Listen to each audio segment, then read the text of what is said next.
in for the night. It's the interview with I know Shilo. Shilo, I know her. You don't. You might. You do today. All right, guys. So welcome to the Degenerate Sessions on YouTube. Being the Elite on Instagram. I'm your host, The Twos, and my guest is the one and only Shilo. How are you today? I'm good. I'm glad we got that sorted for everyone that joined from my live. We were trying to go live on his Instagram, and it just wasn't working. So we switched it up, and now, here we are. So there you go. It was definitely difficulty. I had to with Instagram, and I'm going to be calling the owner. Do you know who that is? Because I know. All right, so let's go into it. Wrestling, your wrestling career. Go right into it, how you began, what year you began, if you can, whatever details you can, and then we'll go from there. Cool. So I started wrestling, I feel like it's closer to 3 years ago now. I started training about 3 years ago. Originally, when I first started, I was super new to wrestling in general. I didn't really, I didn't watch wrestling growing up like a lot of people that I train with and people that I work with now. So it was kind of different because, for most people, this is something that they pursue because it was like a lifelong dream. But I actually was 31 when I started training. And I watched a pay-per-view. It was SummerSlam. I got super hyped on it, and almost immediately I was like, I want to be a wrestler. So started training, and then everything just kind of took off from there. Which SummerSlam? It would have been 2 summers ago. Not last summer, but this summer. No, it would have been not last 3 summers ago, maybe. Okay. It wasn't Toronto, was it? No, that was Survivor Series. No, it was the same year that Charlotte ended Asuka's streak. It was the same. Oh, okay. Yeah. Yes, I remember that. Yeah. Was that the match that got you hooked? Well, it was it was actually the New Day that I was kind of holding my head in disbelief. What is this ridiculous? What is going on? Why does that guy have a trumpet?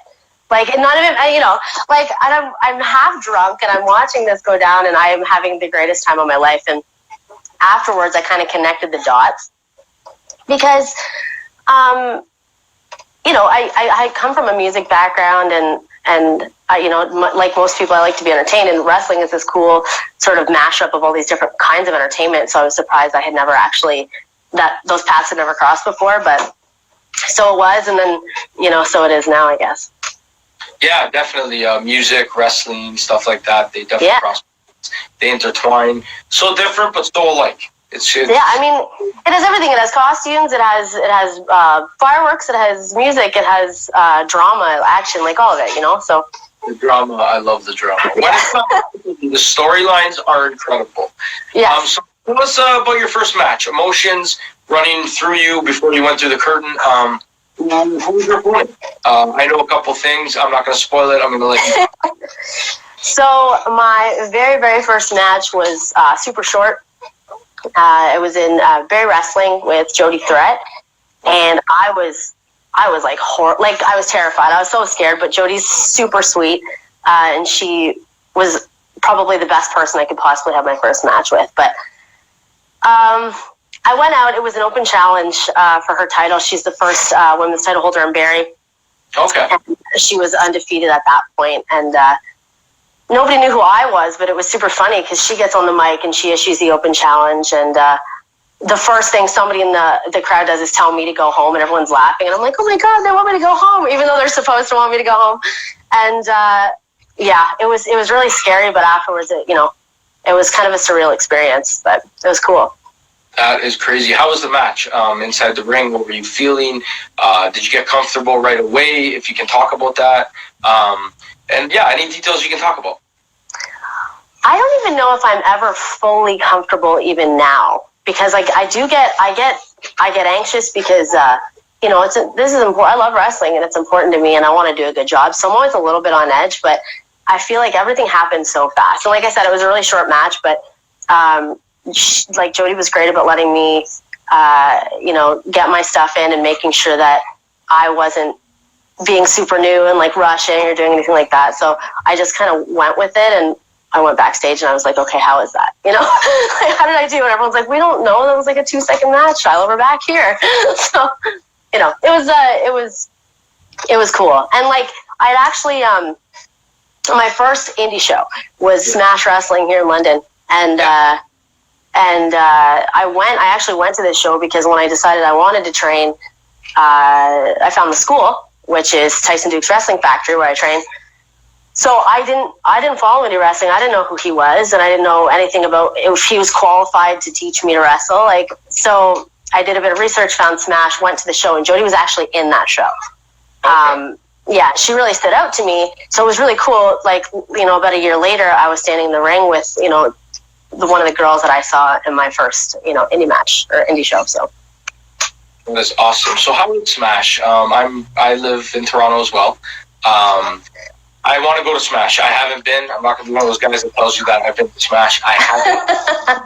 I hear a lot of things about it. I have worked with Destiny towards the end, on a couple of shows, and it's crazy because I didn't know that was your beginning of your journey. I'm not going to lie to you, and that was kind of the beginning of my journey. So, like, and you probably saw that, like me coming with the page, obviously, and trying to grow, and that was my ultimate goal, right? I wanted to be involved in wrestling, and you just gave me like a little bit of inspiration. That's why I'm telling you this, that you started late and it's working out for you.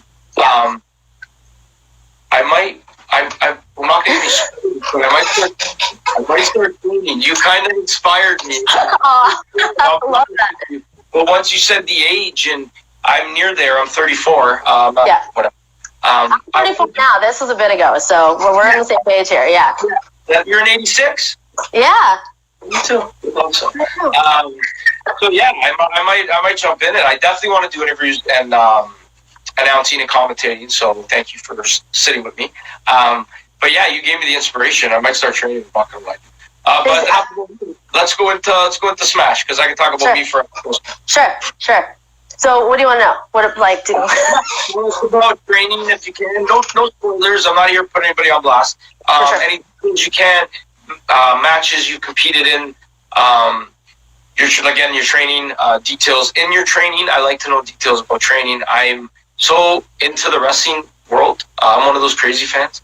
Not that said stuff. But I love wrestling, and I love the production and everything. And I'm sure you do too, since you were so fascinated with it and you joined the industry, right? So try to talk to us about any details, because I'm not familiar with Smash.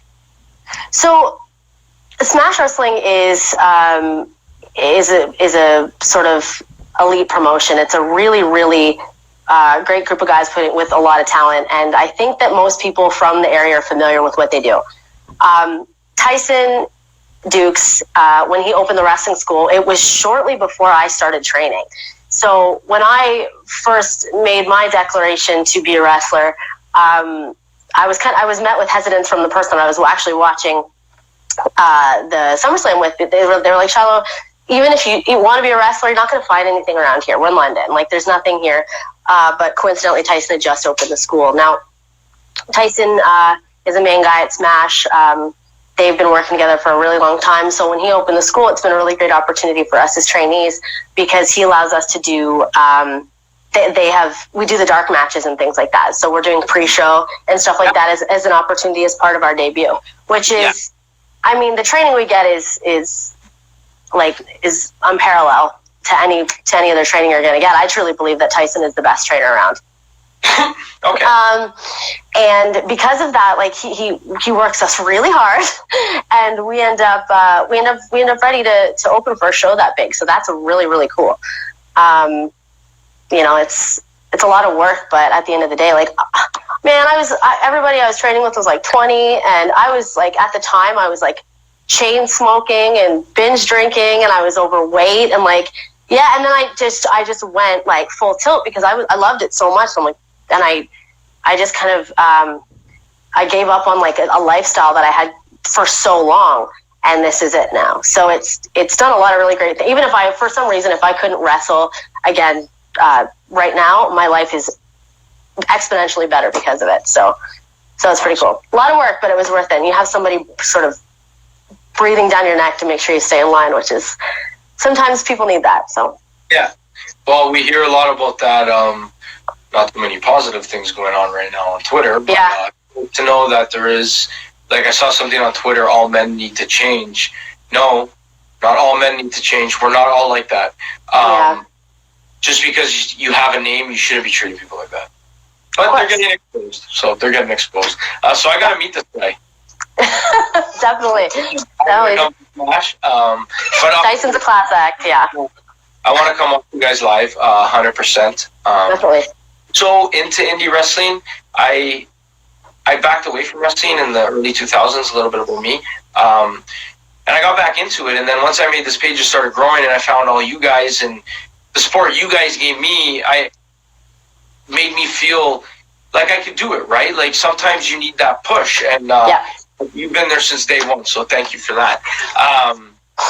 So going to some of your favorite wrestlers. So some of your favorite wrestlers, guys, girls, Mix Max, Tag Team, Hell in a Cell, Stadium Stampede. What's some of the matches you'd like to have? And go wild here with who you want to compete with in the matches.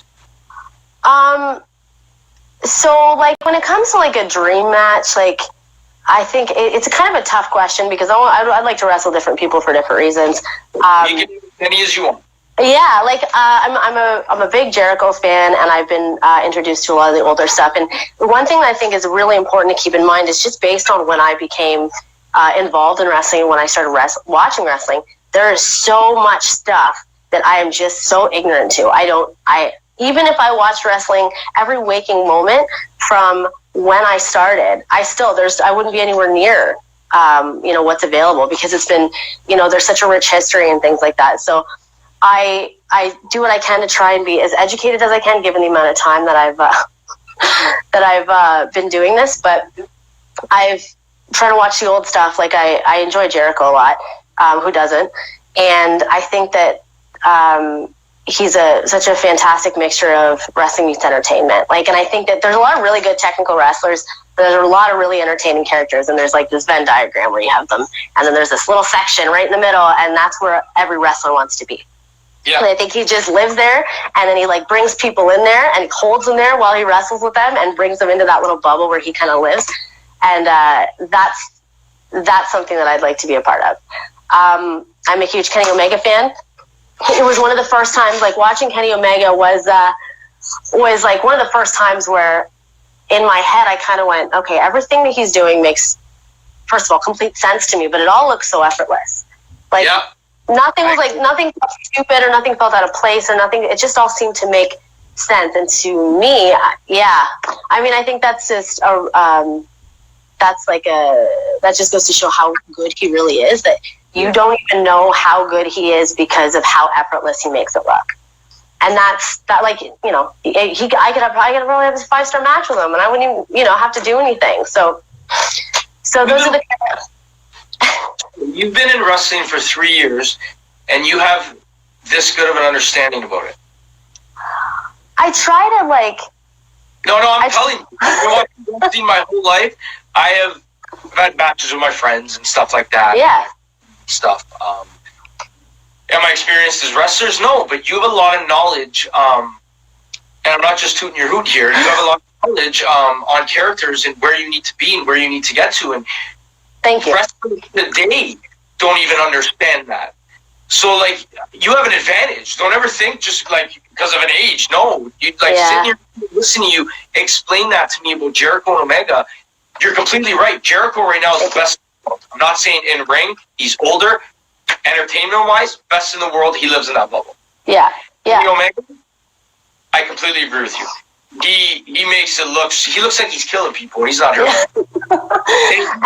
That effortless. You're completely right. And I think that, I think part of that, there's a lot of disadvantages to starting older, especially starting out of shape and not understanding. Like when I first started training, I didn't even really know what the difference between a heel and a face was. Like I didn't understand match structure, and even people that have been fans for their whole lives, like you watch the stuff and you absorb this history and you pick up on things that you wouldn't, that take time to sort of, that take time to understand. And I was just oblivious to all that. So now I try and relate wrestling to the things that I do know and I do have a better understanding on. Like I was saying before, I come from a musical background, and I think that there's a lot of parallels there and things that I relate to the music industry.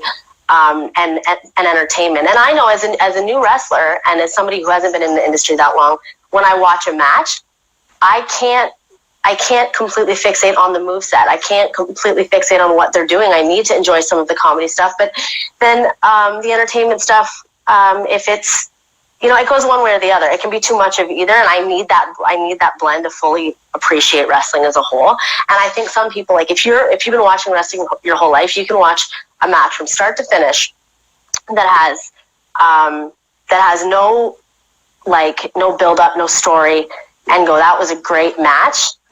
And that's going to impact somebody who doesn't watch wrestling differently if you don't understand the psychology. Does that make sense? Yes. I'm going to argue a little bit of that. Okay, Sure. You can have the best match in the world. I'm going to appreciate it. I'm not saying you. I'm saying wrestlers today. Right. I need storylines. Yeah.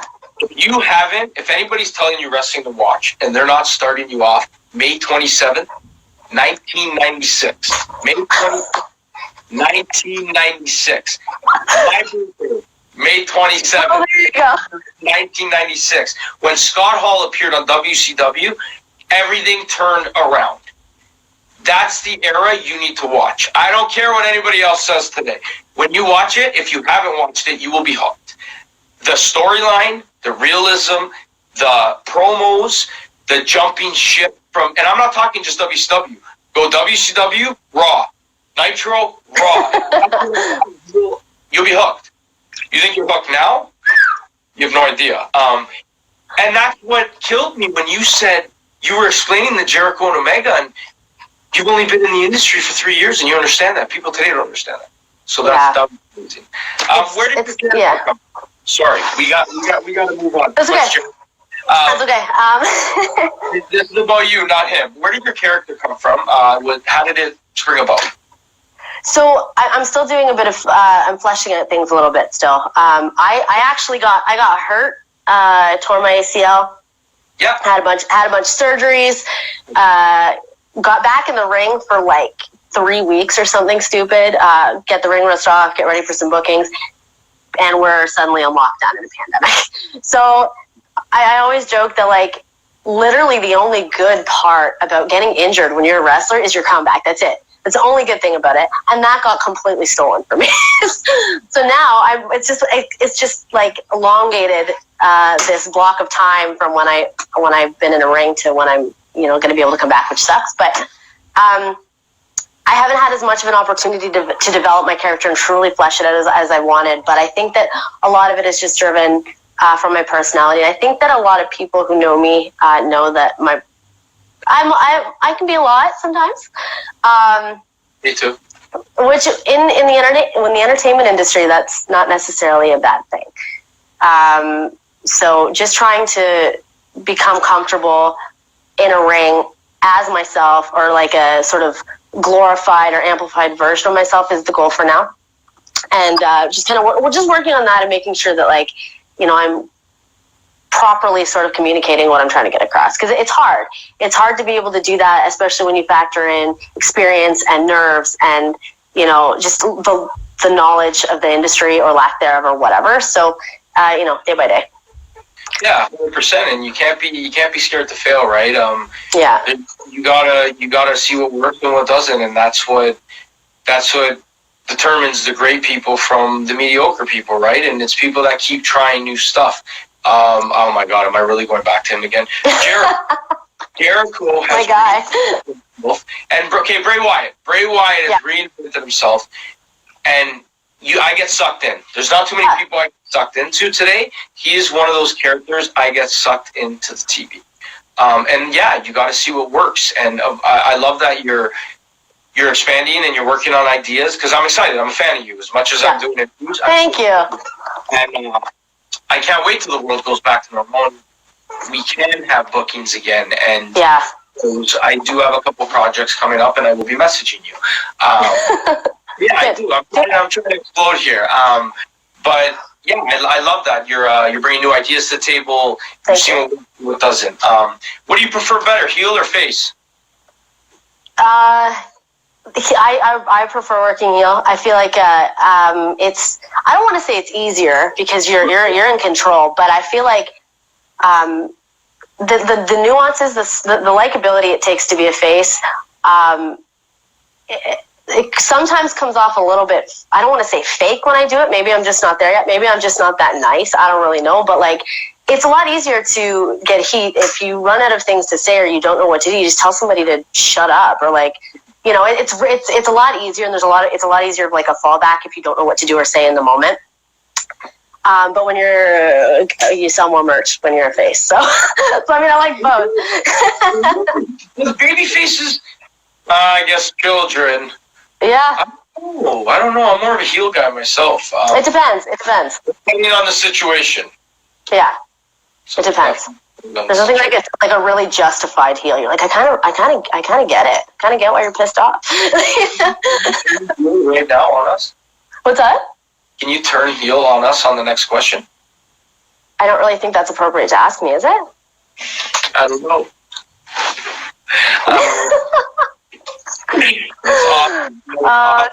Can you tell us your plans or any? And don't get yourself in trouble. Don't give away anything. But any future plans, any projects you have working on that are coming up, or anything? Any details you can tell us about those?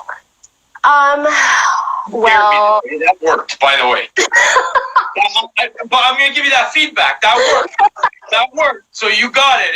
Trust me.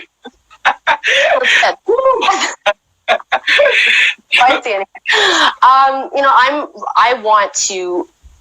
I don't want to say I want to like come back with vengeance, but I think that I was just gaining a bit of momentum when I got hurt, and it was really shitty timing, and I want to be able to come back and sort of reestablish the progress that I had made before, which is going to be hard because I've been out for a bit.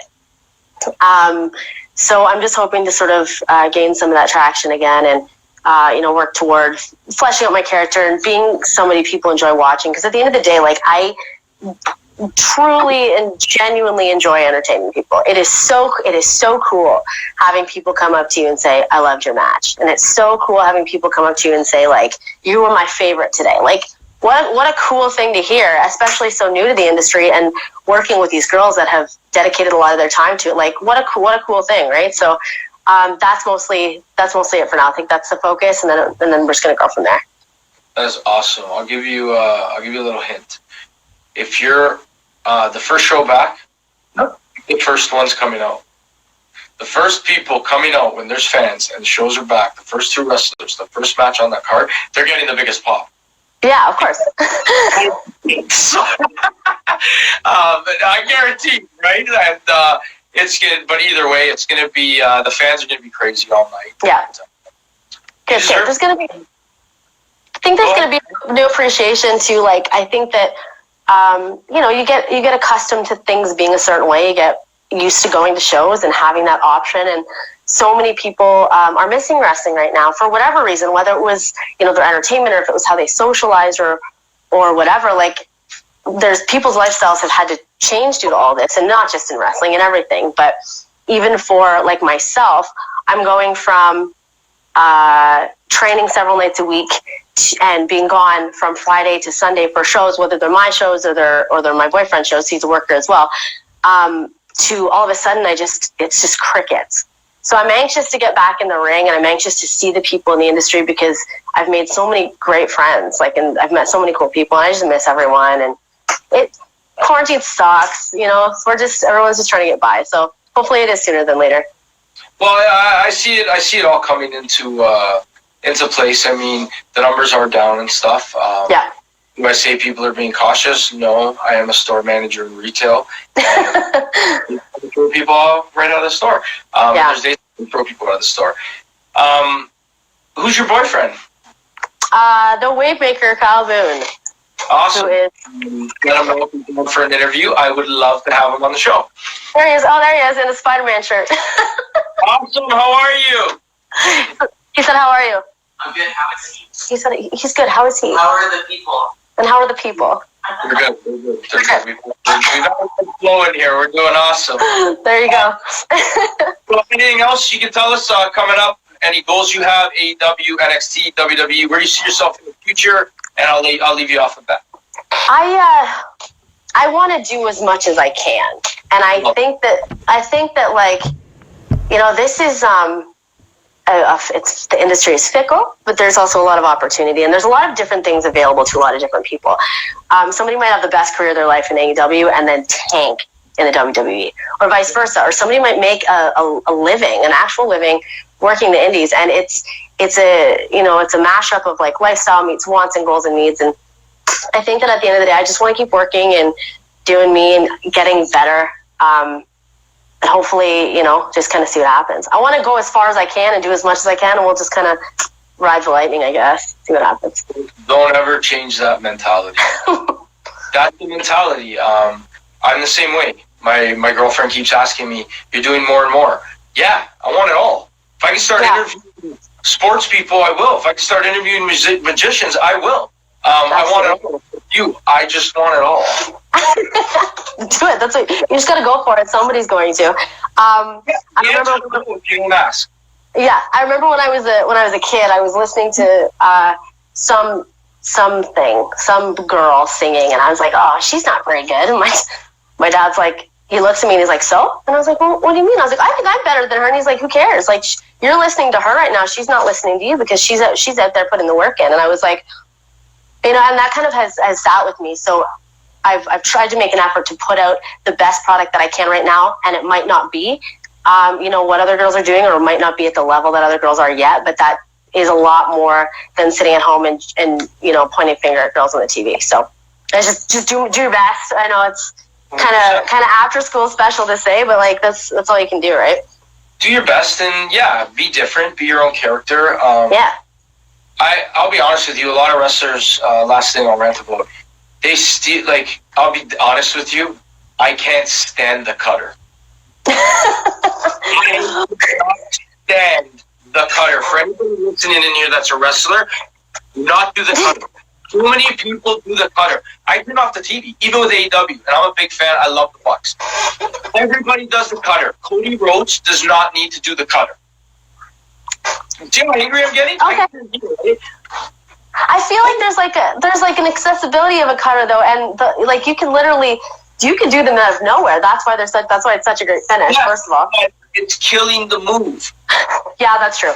That's true. I can understand that. Yes, some moves should be sacred, and that definitely was one of them. Well, some would argue the same thing about super kicks, though. I was just about to argue that with you. Same thing. Since we're talking about the Young Bucks. Young Bucks. That's it. Yeah. The only thing you can do it. Yeah. That's it. Yeah. And Adam Cole, because I'm a fanboy for Adam Cole. 100%. So, any plans for tonight? Last thing I'll ask you. I'm going to get smoked brisket, and I'm super hyped on this because for anybody that knows me, that's like my favorite food in the world. And they don't have it in London. It's like not a thing here, but there's this restaurant, and it's got smoked brisket as like a special tonight, and I am hyped. Like, I'm so excited. So like, yeah. The restaurant called? It's called Milosh's. It's like a craft beer place, but this is a little bit sad, but also I'm going to share this story. So I like smoked brisket so much that this was posted as like a special yesterday. And I saw it on their Instagram. It was like midnight, and I was devastated. I was like, "Oh my God, I missed the brisket." And Kyle's like, "Are you okay?" Like this is like traumatic to me because I haven't been looking and I haven't found it anywhere in London. He messages them. He messages their Instagram. Is like, "Hey man, listen, my girlfriend's a psycho, and I think she's gonna cry. And can you just if you have extra, I'll come pick it up. Like, I'm trying to prevent a meltdown here." So they messaged him back today, and they were like, "Good news, buddy. It's a 2-day special." So he's like, "Guess what?" I was like, "Oh my God." So yeah, I'm going to get brisket. That's my girlfriend's exactly the same. Vinegar chips, it's over. Yeah. I mean, girls got to eat. It's crazy, man. But anyways, I want to thank you so much. I am looking forward to your return, and everybody else is. I can't wait to watch you guys live. Check her out, guys. I know Shilo. She is on Instagram. Are you on Twitter? Yeah, Instagram, Twitter, Facebook, pro wrestling tees. My shirts are pretty much the most stylish thing you could possibly wear. So check out the Pro Wrestling guys at Shilo. Check us out at Pro Wrestling Tees, the Degenerates. And thank you so much, guys. Follow her on Instagram. She's incredible. Future plans are coming. You don't want to miss it. Thank you, Shilo. Have a great night. Enjoy your brisket. I will. Thanks for having me. Bye, guys. Thank you. Bye.